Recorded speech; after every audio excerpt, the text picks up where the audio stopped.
Good afternoon. I am Cadet Second Class Julia Rochester, a member of the NCLS executive team. It is my great privilege to welcome you to the challenge ceremony of the 27th Annual National Character and Leadership Symposium. We would like the members of the following groups to please stand and be recognized as their generous donations have made this year's NCLS possible. Please hold your applause until all sponsors have been named. The United States Air Force Academy Class of 1959. Our flagship supporter, the Class of 1973, the Class of 1974, the Class of 1993, the Association of Graduates, the Air Force Academy Foundation, the Falcon Foundation, the John and Lynn Muse Educational Foundation, Earl Enix, Class of 1977, and Mrs. Candy Enix, and many other generous supporters. Thank you for your support.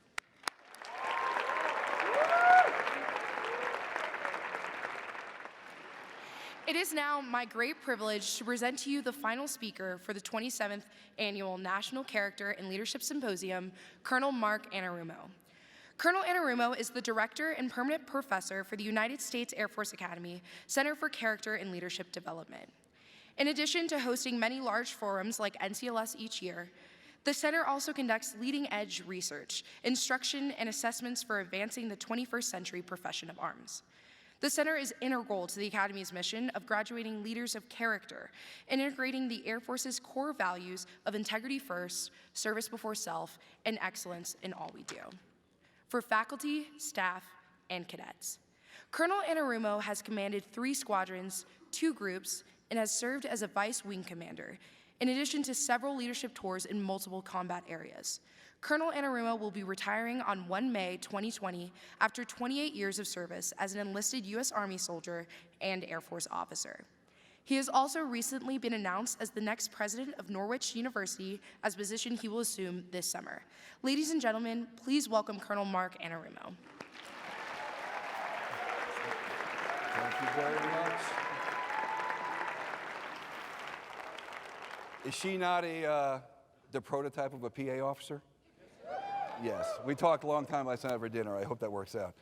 Hey, got a few things I want to share with everyone. This is not a closing ceremony. It's called a challenge ceremony. I'll explain that in a minute. But first, I want to acknowledge a few people. Where's Mark Jr.? Rise, son. So.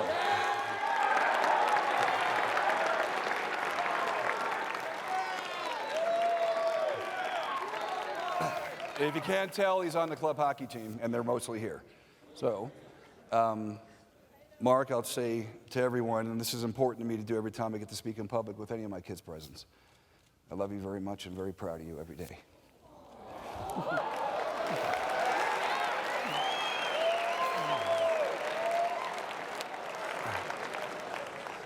And that's one thing I hope you remember, if you remember nothing else that I said today. Never lose an opportunity to tell the people that you love how you feel about them, because you never know when it's going to be over, and it happens very quickly. Christy gave that great talk today, several great talks over the last few days, and that was a powerful message that she shared. I got to read a lot of your feedback about her message, and it was pretty extraordinary. So never lose the opportunity. I'll also acknowledge the club hockey team, because I helped them. They just made the national tournament for the 3rd year in a row. They're ranked 4th in the country. All right?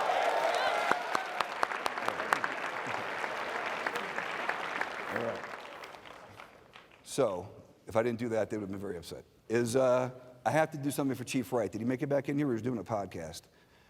Whoever's by the doors, when Chief Wright comes in, just yell Chief, and we'll run him up here real quick, okay? All right, so before I get into my actual comments, I want to say thank you to a few people. This is the end of NCLS 2020, and it's been a very heavy lift for an awful lot of people, okay? But there's a few people I have to thank very publicly. I'm going to start with General Severia. So here's the deal. I'm retiring, I have a job, I need nothing. So this is very sincere, okay? There are a lot of people in the audience. Max James was here, John Fox was here, some of our benefactors. They got the CC established years ago. And there's been a lot of hanging for the last 11, 12 years about what the CCLD should be, the Center for Character and Leadership Development. And those of you that are guests, we actually put this on. Institutional event where we do a lot of the preparatory work. We have that nice building next door. What CCLD could have been for many years was never quite achieved, really until about the last 2 years. So General Severia took it on to say we should have a university-level center that is a center of excellence and is the envy of the other academies and like civilian institutions around the country. So it took a lot of work, it took a lot of courage, and those of you that are not aware that are cadets here or graduates here, we're truly blessed to have a superintendent with the vision and energy and decisive leadership qualities that General Severi possesses. So, sir, on behalf of the entire CCLD and me personally, thank you for the way you support us and what you've done.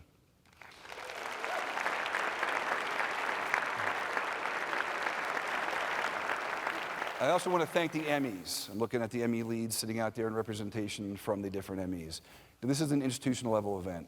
CCLD does some of the work, we do preparatory things, we do some vetting, we do some preparation, but the entire institution puts this event on. And it's a remarkably difficult thing to do. Without the Emmy leads enabling their people to come help us and to work with us, freeing them from their primary duties to help with the speakers, the logistics, you would not believe the amount of work that goes into pulling this event off. And we start on 21 in 3 days on Monday. That's no joke. Oh, thank you, Rise. Yes, I keep forgetting about that. So to the Emmys, the Emmy leads, the Emmy senior NCOs, the AOs, everyone, thank you for letting everyone participate with this. I want to acknowledge the NCLS team. Where's Ms. Brines? She hates this part. Please rise, Ms. Brines. All right? This is Ms. Brines' 17th NCLS. And every year, I think we can't get better. And every year is better than the last. And that's the goal. And it's extraordinary. So that's a big deal. All right. And I got to say something about Irina. Please stand up. She actually planned her pregnancy and delivery around NCLS. She had her new baby a couple of weeks ago, and she knew she'd come off maternity leave in time to launch NCLS 2020. And if that's not hardcore, I don't know what is. Thank you, Irina. All right. So that'll be all the clapping for a bit, all right? Because I want to get to why we have a challenge ceremony, not a closing ceremony. I do want to acknowledge our speakers. Our lineup of speakers this year was extraordinary, right? I mean, if you can't listen to what you heard from those quality of speakers and individuals, your heart cannot be changed. I mean, how was Ishmael? Unbelievable. And what was his primary message? So whoever asked that last question of him, you're my favorite cadet in the whole wing. How can you live a life of humor and pleasantness when you've lived with what you've lived through? And he said, it's my choice. I can choose to let it consume me, or I can choose to let it to be a happy, pleasant person, change the world for the better, and not let it define me in a negative way. He's an extraordinary man, right? And he was a home run, obviously, for us. We got to watch Captain Nooch today, and then Ms. Mazora. He was led the first team into Afghanistan after 9/11. He gave his talk, and Ms. Mazora from Afghanistan came up and gave him a gift to thank him for what he did for her country that allowed her to have the life that she's had politically. And that is amazing. And it all happened right here. And this is why it's a challenge ceremony. If you just come here to watch a speaker to check the box in your app and make sure you can tell your AOC that you went to the required 5 sessions, you've missed the point, right? If you can't hear what they've said and the reasons they said what they said and our thematic alignments to make sure the speakers all added to what that theme is, we've missed the point. And I'm telling you that because I did when I first got here. My heart was hardened. My ears were closed. I was not open to growth at all. I came here from Turkey, and it was an interesting time in 2016, buddy? 2016. You know, evacuated. Mark and his sister showed up on an ISIS kidnapping and hit list, had me evacuate them on a private plane to go to Germany before they got grabbed. Then the families all had to go. And things got really sporting for a while. So what am I going to learn about 21st century warfare? I just lived it. I wasn't willing to listen. My mind was closed, right? The highs and lows of being a leader of combat units. God bless you. Perfectly timed. You know, I get to do outside the wire stuff, did a POW rescue, got the major back without a shot fired. Remarkably high level stuff. I loved it, right? Did outside the wire things, remarkable things. It was great. So I didn't think I could learn anything about leadership. I was done. I was maxed out. What else am I going to learn? But I went through the lows. I went through my resiliency test. Commanding in combat means you have inevitable losses. I lost more than a dozen. And I made sure I always brought back the remains to their families personally. I didn't want to ever delegate that. And usually it happened, it's fairly uneventful. We get them back in the ceremony, and I watch the flag get passed, and I head back to wherever I was. Except for one, where at the funeral, a mother attacked me. I was standing here in this uniform with my beret, and slapped me in the face and scratched me up pretty good, and kicked me and screamed in front of 100 of her relatives that I was a son of a bitch and I killed her son.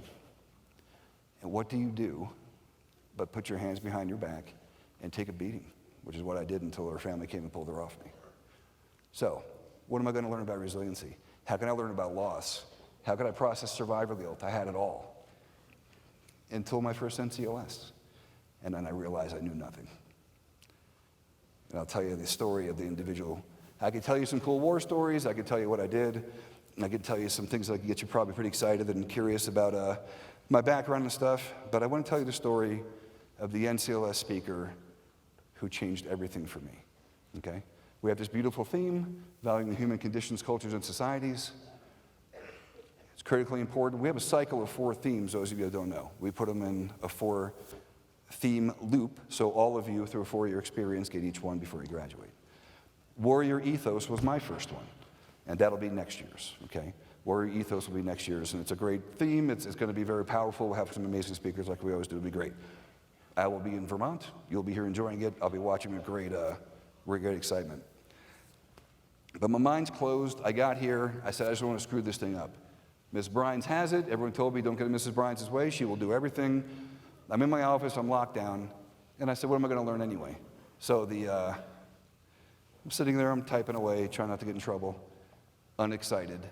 And Miss Rowena, who always sits in front of the Polaris Hall there, came running in the office and said, you got to come see this guy standing in the foyer.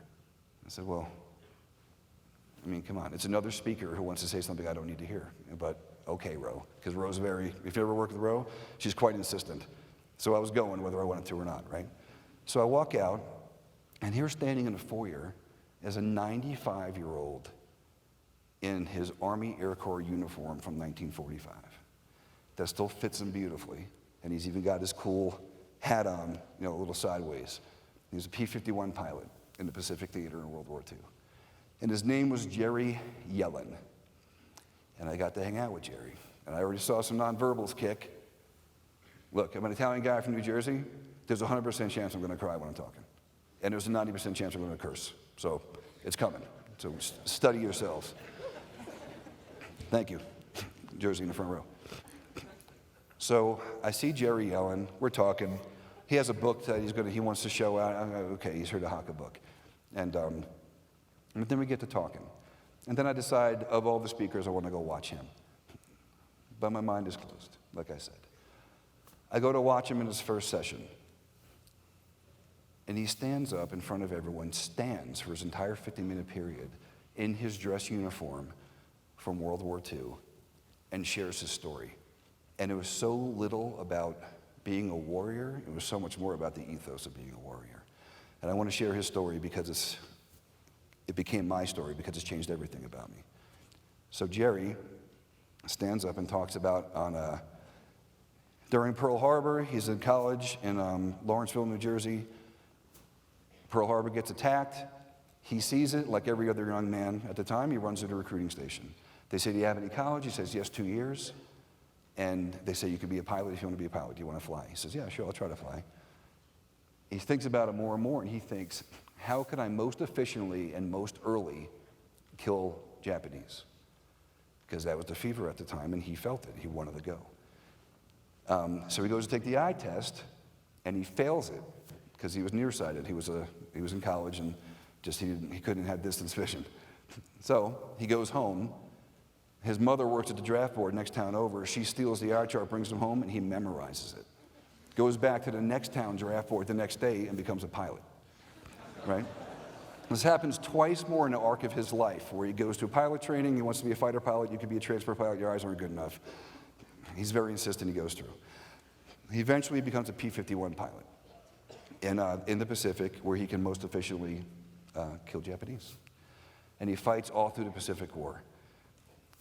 He's on Iwo Jima.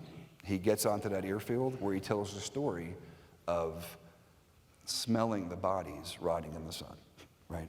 Of losing so many of his friends, of all the horrible things of war. And the Pacific War, if you study it, it was quite horrifying, right? So he eventually gets involved in the raids on Japan, the firebombing raids, which killed more than the nuclear bombs that we deployed did. And he loved it. He strafed Tokyo and neighboring cities, and he shot down an awful lot of Japanese planes. And he was very proud of his service, and he did great things. So the arc of the war is completing. He's on Okinawa, and they're just flying combat air patrol missions, and he's in the air. They're about to, before he gets in the air, they're about to take off. His wingman, his best friend, says to him, "Don't make me go up today, Jerry. I don't think I'm coming back." And Jerry says, "It's the end of the war. Nothing's going to happen. Japanese don't have an air force anymore. You'll be fine." So they go up. They hit weather. He loses his wingman, can't find him. He lands. They're waiting. He's lost at sea, never seen again. And what they didn't know was while they were in the air, the Japanese surrendered. So it was one of the last stories of the war that he lost his best friend and wingman. So, obviously, heavy survivor guilt. He's already tormented from the war. This is laying heavy on his heart. This guy was from the Bronx. So Jerry goes to the mother's house to tell the mother what happened to his wingman. And the mother comes out on the front porch. He expects to be greeted as a son. And she slaps him across the face and said, "You killed my son, you son of a bitch. It should have been you." So you can imagine a man now in his mid-20s who's already tortured pretty heavily. This puts him into a spiral that lasts many, many years. He eventually marries. He has a couple of kids and goes to Israel. He was Jewish by faith, helped found the state of Israel as a settler, built up the area, had a settlement, everything else. Alcohol, there's drugs involved, there's just what we now know as PTSD, a lot of World War II vets had. And he was barely surviving. Eventually he gets back home to the States, he gets a job in a banking company, and he's doing well enough, he's supporting his family, but he's still not very emotionally and mentally healthy. And then one day the chairman of the bank calls him in and says, "Jerry, need you to travel overseas. You've been overseas before, right?" "Yes, sir, I have." "Need you to go open up a satellite bank in an overseas location." "Yeah, I could do that." "Where do you want me to go?" He says, "Tokyo." And Jerry says, "Send me anywhere. I'm not going to Japan. There's no way. You don't understand what they did to us. You don't understand what they did to me," right? He tells him the story. He says, "Look, Jerry, we're opening up a bank in Japan. You got to go to Japan." So he says, "Well, I'm not going to go." And he said, "Well, then you don't have a job." So he went home, told his wife, and his wife said, "What if we go with you, me and your youngest son? We'll go with you, and we'll see how it goes." And he says, "Okay, fine." Asked if they can come with him. They all go. Their son's on a summer break from college. So the Yellins go to Japan. He comes out of the airport. He meets the Japanese people. He sees the city. He never saw the city from the ground before, but he could see the markers. He knows where he had been during the war, and he knows what he did. And this is obviously overwhelming, right? And he's watching it all. He takes care of his business. He's having a very difficult time. They're going to the airport after about a week, and his son says, "I still have a month and a half before school. Can I just stay and visit the country?" And, he says, "Well, I guess. I mean, you got nothing to do at home, fine."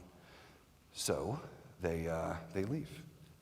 And it was almost Valentine's Day a few weeks ago.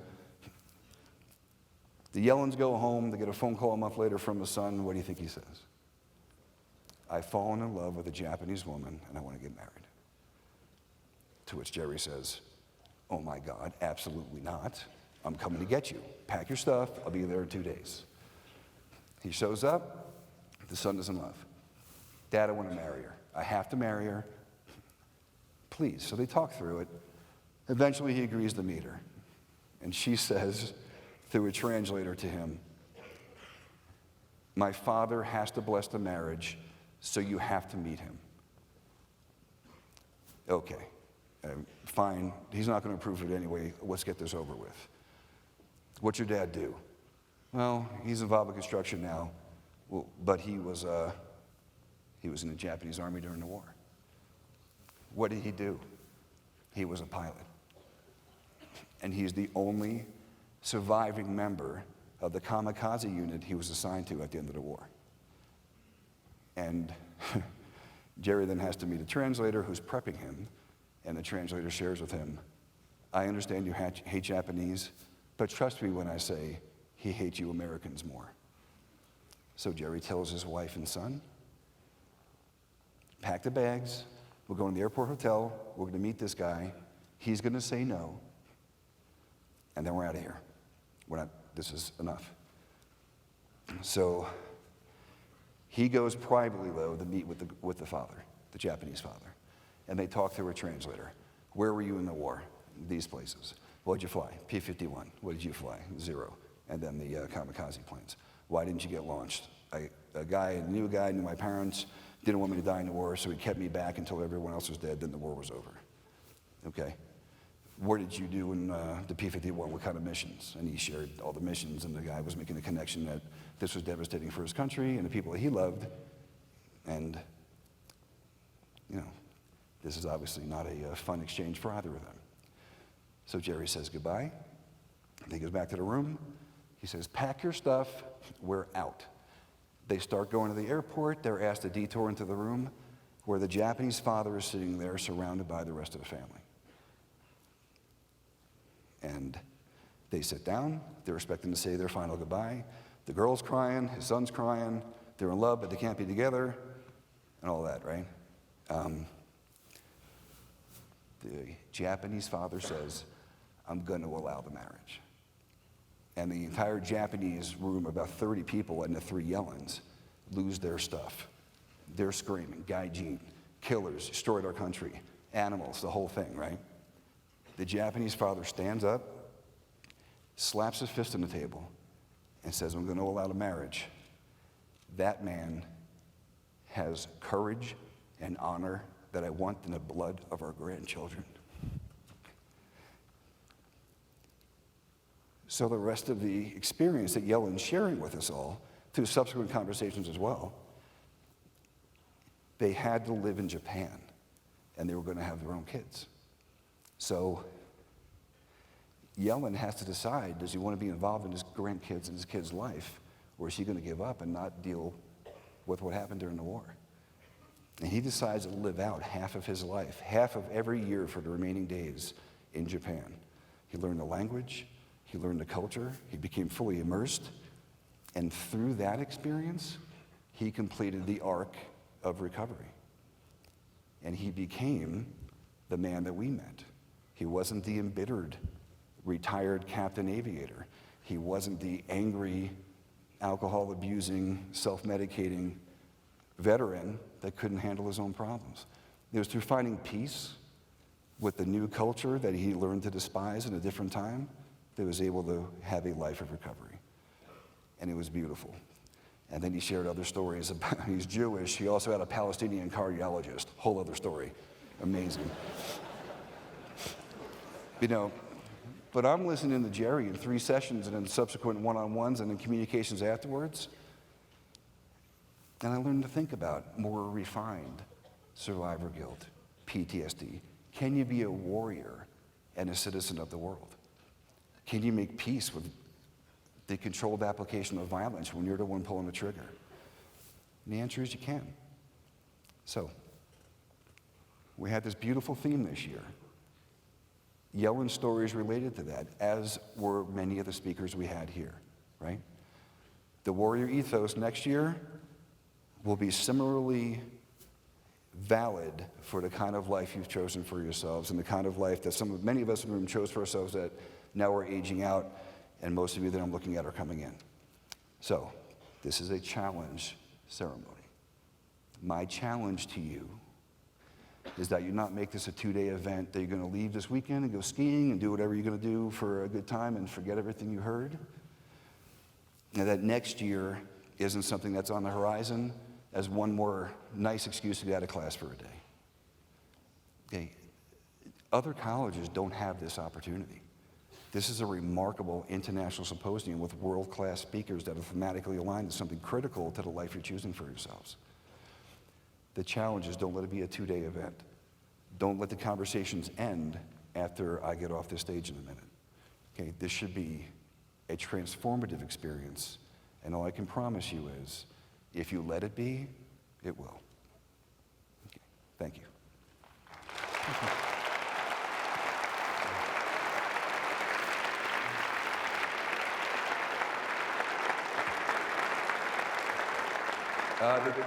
The team has put together a 3-minute video as a final wrap-up, and then there'll be one last comment from the MC. Please.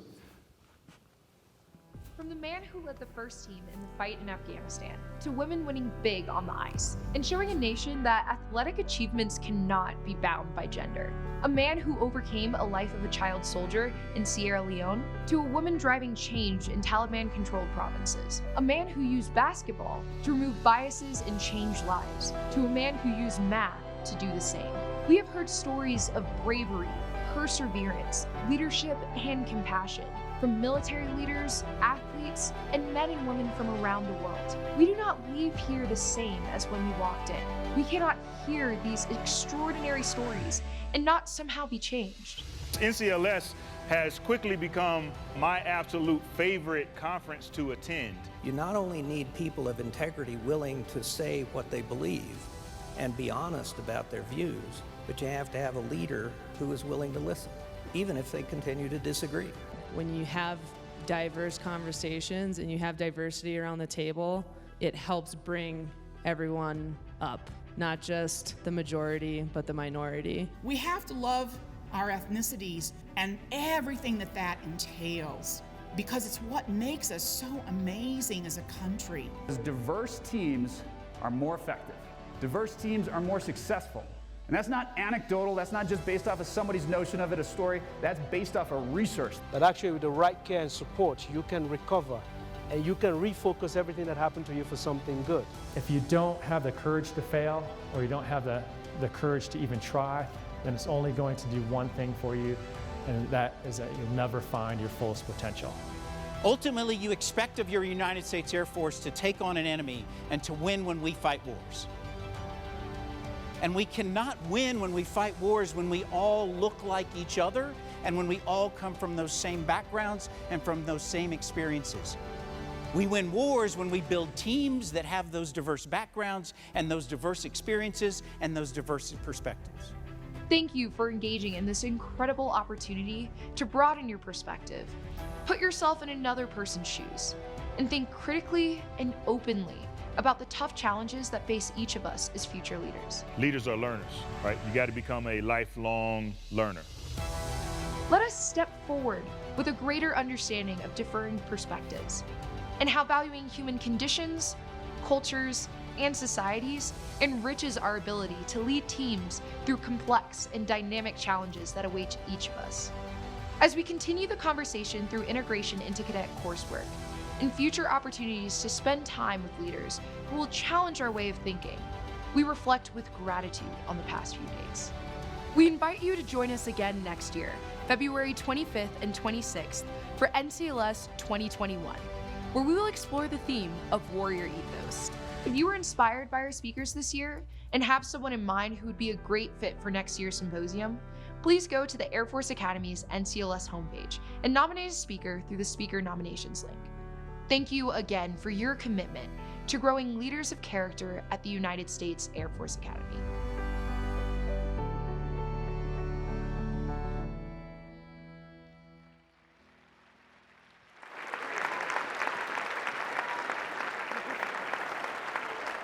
Hey, did Chief Wright make it back in? Chief Wright did not make it back in? Okay, got to find him later. All yours. Thank you, Colonel Anarumo, for your remarks for an outstanding 27th Annual National Character and Leadership Symposium. On behalf of the NCLS staff, 2020 NCLS participants, the Cadet Wing, and faculty of the Air Force Academy, we would like to present to you with a small token of our endless appreciation for all you have done and continue to do. Presenting the plaque is Colonel Anarumo's son, Cadet Second Class Mark Anarumo from Cadet Squadron 11.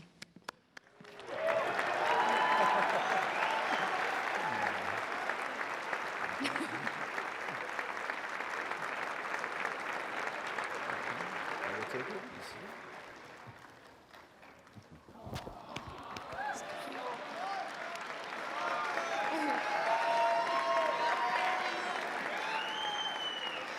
Reflecting back on the success of this year's National Character and Leadership Symposium, the NCLS team would like to say thank you to all of those who have attended this year's event. We are so glad that you were able to join us for this amazing opportunity, and we hope that you will continue to have impactful conversations beyond this week's event.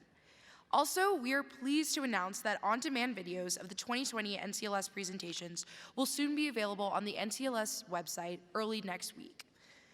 We encourage you to mark your calendars for the 2021 NCLS, which will take place next year on the 25th and 26th of February.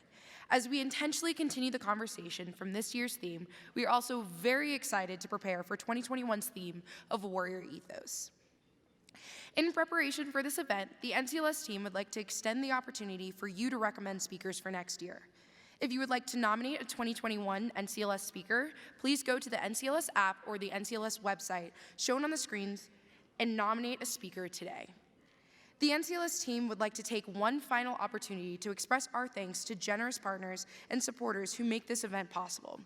The United States Air Force Academy Class of 1959, our flagship supporter, the Class of 1973, the Class of 1974, the Class of 1993, the Association of Graduates, the Air Force Academy Foundation, the Falcon Foundation, the John and Lynn Muse Educational Foundation, Earl Enix Class of 1977, and Mrs. Candy Enix, and many other generous supporters.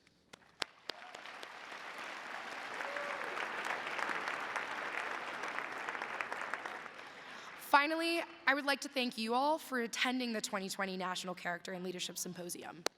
Give yourselves a round of applause.